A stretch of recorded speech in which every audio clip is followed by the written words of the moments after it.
다 함께 사도신경으로 우리의 신앙을 고백하겠습니다. 나는 전능하신 아버지 하나님, 천지의 창조주를 믿습니다. 나는 그의 유일하신 아들, 우리 주 예수 그리스도를 믿습니다. 그는 성령으로 잉태되어 동정녀와 마리아에게서 나시고 본디오 빌라도에게 고난을 받아 십자가에 못 박혀 죽으시고 장사된 지 사흘 만에 죽은 자 가운데서 다시 살아나셨으며 하늘에 오르시어 전능하신 아버지 하나님 우편에 앉아 계시다가 거기로부터 살아있는 자와 죽은 자를 심판하러 오십니다. 나는 성령을 믿으며 거룩한 공교회와 성도의 교제와 죄를 용서받는 것과 몸의 부활과 영생을 믿습니다. 아멘. 다 함께 찬송가 67장으로 우리 주님을 찬양하겠습니다.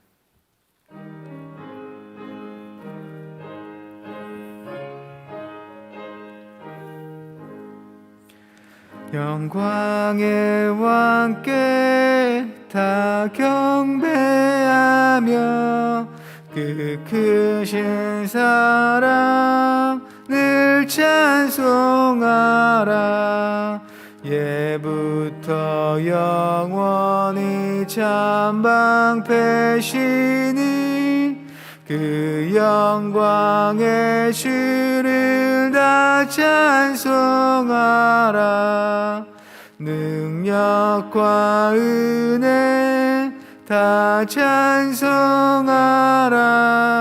그 옷은 햇빛을 집은 궁창 그늘의 소리로 준호하시고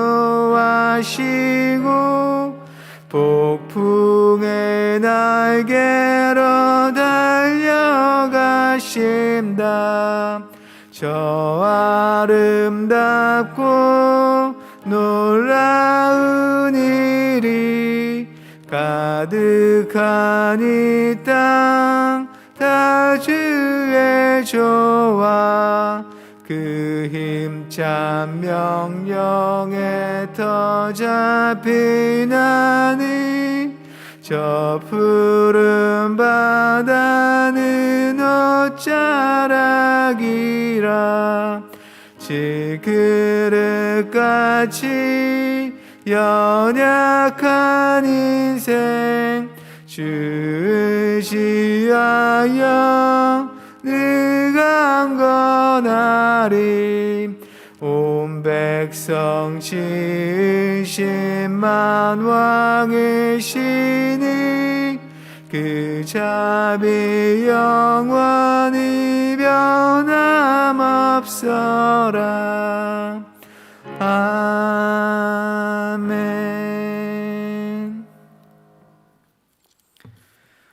오늘 우리에게 주시는 하나님의 말씀은 구약성경 출애굽기 19장 14절부터 25절까지의 말씀입니다. 구약성경 111쪽에 있습니다.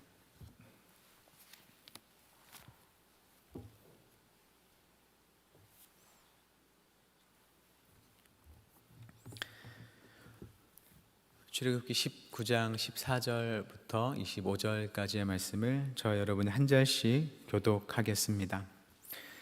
모세가 산에서 내려와 백성에게 이르러 백성을 성결하게 하니 그들이 자기 옷을 빨더라.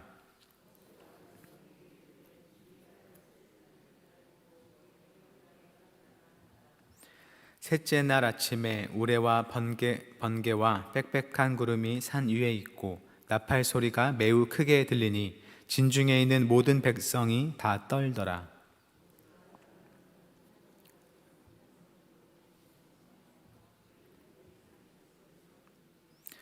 시내산의 연기가 자욱하니 여호와께서 불 가운데서 거기 강림하심이라. 그 연기가 옹기 가마 연기같이 떠오르고 온 산이 크게 진동하며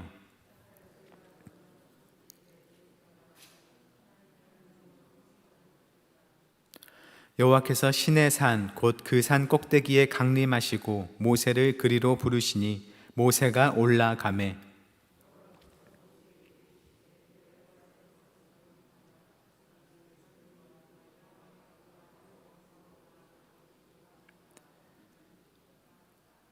또 여호와에게 가까이 하는 제사장들에게 그 몸을 성결히 하게 하라.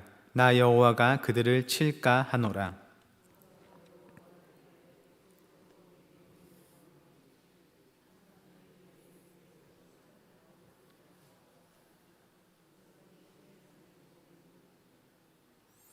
여호와께서 그에게 이르시되 가라, 너는 내려가서 아론과 함께 올라오고 제사장들과 백성에게는 경계를 넘어 나 여호와에게로 올라오지 못하게 하라. 내가 그들을 칠까 하노라. 모세가 백성에게 내려가서 그들에게 알리니라. 아멘.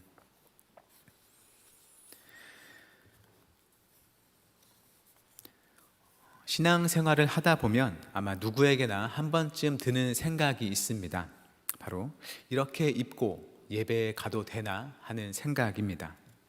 사람을 만나는 자리가 아니라 하나님을 예배하는 자리에 가는 것이기 때문에 복장도 그에 잘 맞는 옷을 입어야 한다는 생각이 있는 것입니다.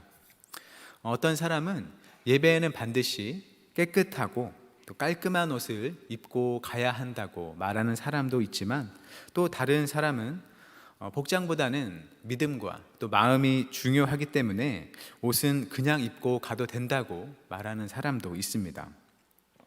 어느 쪽이 맞을까요? 사람들 각자가 처한 상황이 너무 다양하고 또 옷의 종류도 너무 다양하기 때문에 어떤 절대적인 하나의 기준을 제시하는 것은 사실 불가능합니다.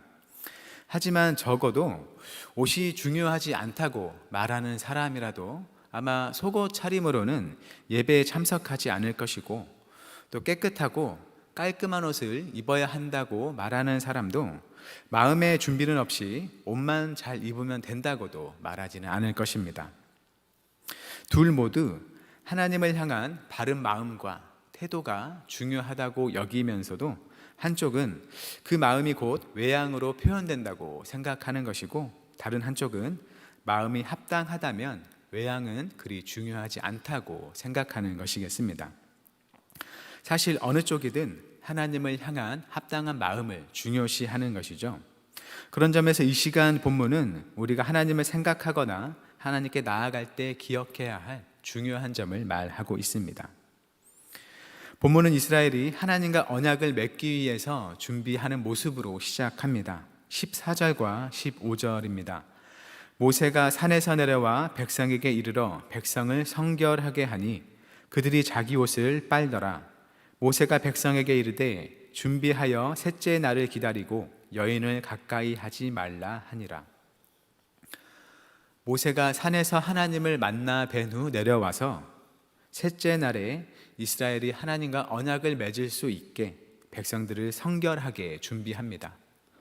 백성들은 자기의 옷을 빨았고 또 모세는 남녀가 관계를 맺지 않도록 당부합니다.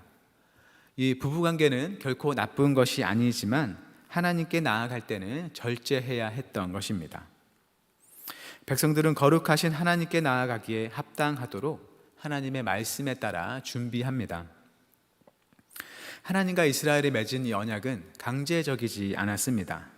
앞서 19장 전반부를 보면 하나님께서 이스라엘에게 언약을 맺을지 물으시는 장면이 나오는데 5, 6절에서 하나님은 모세에게 이렇게 말씀하십니다.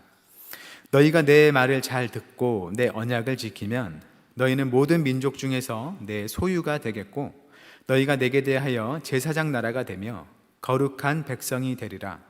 너는 이 말을 이스라엘 자손에게 전할지니라. 이스라엘이 하나님과의 언약을 잘 지키면 이스라엘이 하나님의 제사장 나라와 거룩한 백성이 될 것이라는 약속을 주십니다. 하나님은 모세를 통해서 이스라엘에게 그 말씀을 전하도록 하셨습니다. 그리고 모세를 통해서 하나님의 이 말씀을 전해 들은 이스라엘은 하나님께서 말씀하신 대로 우리가 다 행하겠습니다 하고 흔쾌히 하나님의 제안을 수락했습니다. 이스라엘은 불과 얼마 전만 해도 애굽에서 노예로 살던 민족이고 하나님의 은혜로 이제 막 자유의 신분을 얻게 된 사람들입니다. 자기들 스스로 무언가를 결정하는 게 아마도 익숙하지 않은 그들에게 하나님께서는 그 의사를 물어보신 것이죠. 만약 어떤 왕이 애굽에서 노예로 살던 이스라엘 민족을 해방시켰다면 이스라엘은 곧바로 자기네를 애굽에서 건져낸 그 왕의 노예가 됐을 법합니다. 세상의 어떤 힘 있는 왕도 아무 이유 없이 이스라엘을 자기의 노예로 삼고자 하는 그런 목적 없이 그런 일을 하지는 않았을 겁니다. 이스라엘로서는 복종해야 할 대상만 바뀌고 노예라는 신분은 변하지 않았을 겁니다. 하지만 하나님께서는 이스라엘을 그렇게 대하지 않으셨습니다. 그들에게 먼저 찾아오셨고 또 그들을 구해내신 만큼 하나님께 종처럼 굴복하도록 이스라엘을 짓누르실 수 있음에도 불구하고 그렇게 하지 않으신 것이죠. 광야에서 이스라엘을 보이는 그런 여러 불평 속에서도 하나님은 이스라엘을 노예처럼 대하지 않으시고 자유민처럼 자기들의 목소리를 낼 수 있는 존재로 받아주십니다. 이스라엘을 향한 하나님의 사랑과 은혜를 인내 속에서 나타내 주십니다. 그런데 이 시간 본문은 그러한 하나님의 범접할 수 없는 또 거룩하신 면을 보여주고 있습니다. 옷을 빨고 몸을 정결하게 한 이스라엘은 셋째 날 아침 하나님의 임재를 마주하게 됩니다. 번개가 치고 또 천둥 소리가 나고 짙은 구름이 산을 덮었습니다. 또 나팔 소리가 매우 크게 울려서 진중에 있는 이스라엘 백성들이 매우 두려워 떨었습니다. 압도적이고 또 초자연적인 그런 광경을 본다면 아마 누구나 두려워 떨 것입니다. 그런 중에 모세는 이 두려워 떠는 백성을 진에서 데리고 나와서 산 기슭에 세워둡니다. 그때 시내산의 연기가 자욱하고 하나님께서는 불 가운데 내려오셔서 온 산이 크게 진동합니다. 모세가 하나님께 말씀을 아뢰자 하나님께서는 산 꼭대기에서 모세를 부르셔서 이렇게 말씀하십니다. 21절과 22절입니다. 여호와께서 모세에게 이르시되 내려가서 백성을 경고하라. 백성이 밀고 들어와 나 여호와에게로 와서 보려고 하다가 많이 죽을까 하노라. 또 여호와에게 가까이 하는 제사장들에게 그 몸을 성결히 하게 하라. 나 여호와가 그들을 칠까 하노라. 하나님께서는 전에 모세에게 언약 맺을 준비에 대해 말씀하실 때 백성을 성결하게 하고 또 산에 경계를 쳐서 그들이 침범하지 못하도록 명령을 하셨기 때문에 모세는 이미 그 말씀을 백성에게 전했었습니다. 그런데 하나님은 이번에도 만약 백성들이 하나님을 보려고 산에 밀고 들어온다면 죽게 될 것이다 라는 걸 백성에게 전하도록 다시 경고하십니다. 또 제사장들도 몸을 성결히 하지 않으면 죽게 될 것을 말씀하십니다. 그래서 모세는 전에 명령하신 대로 백성들에게 산 주위에 경계를 세워서 산을 거룩하게 구별하도록 했으니 백성이 산에 오르지는 못할 것이니라. 이렇게 하나님께서는 여러 번에 걸쳐서 백성이 함부로 하나님의 영역에 들어오면 죽게 될 것을 경고하십니다. 모세는 또다시 백성에게 하나님의 산에 침범해 들어가면 하나님께서 그들을 치실 것을 전해야 했습니다. 오직 모세와 아론만 하나님께 가까이 나아오도록 허락을 받습니다.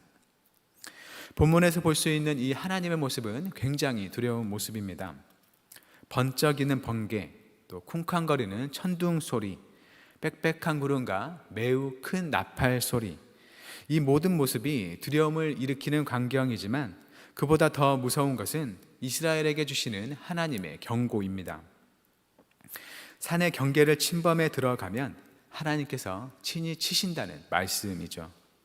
분명 하나님께서는 이스라엘을 애굽에서 건지시고 또 지켜주신 하나님이신데 오히려 서로 언약을 맺으려 하는 이때에 이스라엘에게 매우 엄히하시고 또 한편으로는 위협적인 모습을 보이십니다. 어쩌면 이스라엘을 물리치시는 것처럼 보이기도 합니다. 이런 하나님의 임재의 광경 그리고 이스라엘을 향한 엄중하신 경고는 결코 같을 수 없는 하나님과 이스라엘 사이의 간격을 보여줍니다. 그것은 하나님과 이스라엘 사이의 간격일 뿐만 아니라 하나님과 이 세상 모든 피조물 사이의 간격이라고 할 수 있습니다. 하나님이 임재하실 때 산조차도 진동하고 또 번개가 치고 구름이 빽빽이 끼는 등 자연마저 평소와는 다른 모습을 보입니다. 하나님은 이후에도 하나님이 계신 성막과 성소에는 일반 백성이 들어오지 못하도록 막으셨고, 또 지성소에는 대제사장조차도 1년 중 하루에만 들어갈 수 있었습니다. 하나님은 이스라엘을 사랑하고 또 그들을 보살피시는 분입니다. 하지만 하나님은 이스라엘과는 분명히 구별되는 분이시고, 이스라엘이 언약을 맺고서 마땅히 두려우신 하나님으로 섬기면서 자기들도 거룩한 백성이 돼서 하나님의 제사장 나라로서의 사명을 잘 감당해야 했던 것입니다. 이스라엘은 하나님께 나올 때 몸을 정결하게 해야 했습니다. 하지만 이들이 광야에서 씻는 것으로 얼마나 깨끗해질 수 있었을까요? 아무리 깨끗이 씻는다 하여도 그들이 만족할 만큼조차도 깨끗하게 씻지는 못했을 겁니다. 하나님께서 보시는 것은 표면적인 청결이 아니라 하나님을 향한 마음과 태도의 문제인 것이죠. 하나님은 우리가 함부로 다가설 수 없고 대할 수 없는 그런 거룩하신 분이라는 자세를 가질 때 하나님과 그분의 백성으로서의 올바른 관계를 맺을 수 있다는 겁니다. 에덴 동산에서 세상 누구보다 하나님과 가까이 지내던 이 아담과 하와가 하나님과 같이 되려는 시도를 하고서는 실패했습니다. 그 일 때문에 하나님과의 교제, 소통, 관계가 깨졌습니다. 최초의 사람은 하나님과 같은 영역에 들어가려다가 결국 죽게 되었습니다. 인간의 자리를 넘어서 하나님의 자리를 넘보려는 시도, 하나님이 그어주신 경계를 넘는 것은 한계를 극복하는 것이 아니라 결국 죽음이라는 것을 보여줍니다. 하지만 하나님은 예수님을 통해서 하나님이 우리와 더 가까이 하고자 하신다는 것을 보여주셨습니다. 복음서에서 예수님이 십자가에서 돌아가실 때 성소의 휘장이 찢어졌다는 그 보고는 하나님과 우리 사이의 휘장이 예수님을 통해서 사라졌다는 것을 보여줍니다. 대제사장도 1년에 한 번 들어갈 수 있었던 그 지극히 거룩한 성소에 이제는 예수님을 믿는 자라면 누구나 들어갈 수 있게 된 것입니다. 산의 경계를 쳐서 침범하지 못하게 했던 그 하나님의 영역에 예수님을 통해서 길을 내주신 것입니다. 하나님께 함부로 범접할 수 없던 우리를 위해서 먼저 다가와 주시는 하나님의 사랑을 보여주셨습니다. 그러나 우리는 여전히 하나님 우리가 쉽게 생각하고 함부로 대해서는 안 되는 거룩하신 분이라는 걸 기억해야 합니다. 무엇보다 하나님을 마땅한 하나님으로서의 자리에 모시고 우리는 그분의 백성으로서의 자리에 머무는 게 중요하다는 것입니다. 이것을 잊고 나의 죄성과는 아무 상관없이 또 겸손한 마음과 합당한 믿음은 없이 그저 예수라는 이름만 말하면 만날 수 있는 존재로 하나님을 여긴다면 그가 가진 신앙 그리고 영적 교제는 아마 하나님과는 아무 상관이 없을 수 있다는 겁니다. 거룩하신 하나님을 향해서 피조물로서의 올바른 자리에 머물 때 아담과 하와가 저질렀던 죄를 반복하지 않고 하나님과의 올바른 관계 속에서 그 은혜와 사랑을 입으며 살아갈 수 있습니다. 참으로 하나님께서 우리를 겸손하게 하셔서 우리가 하나님을 거룩하신 분으로 모시게 하시기를 구합니다. 거룩하신 하나님께서 현재 우리가 당한 어려움에 은혜를 베푸시며 가장 선한 길로 인도해 주시기를 구합니다. 병상에 계신 담임 목사님을 돌봐주시고 또 사랑하는 가족들의 마음을 위로하고 힘주시며 한 마음으로 기도하는 온 성도 가운데 하나님의 뜻을 이루어 주시기를 구합니다. 우리의 합당한 자리로 인도하시고 하나님의 거룩하심과 사랑 안에 살게 하시는 은혜가 모든 한영교회 성도님들의 삶에 임하기를 주님의 이름으로 축원합니다. 나눈 말씀을 생각하면서 다음 기도 제목으로 함께 기도했으면 좋겠습니다. 첫째로 하나님의 거룩하심을 생각하며 하나님께 나아가고 하나님과 올바른 관계를 맺는 하나님의 백성이 될 수 있도록 위중하신 담임 목사님을 사랑으로 보살피며 회복시켜 주시고 가족들을 위로하시며 건강을 지켜주시도록 함께 마음 아파하며 목사님의 회복을 위해 간구하는 성도들을 붙들어 주시고 교회를 지켜주시도록 함께 기도하겠습니다.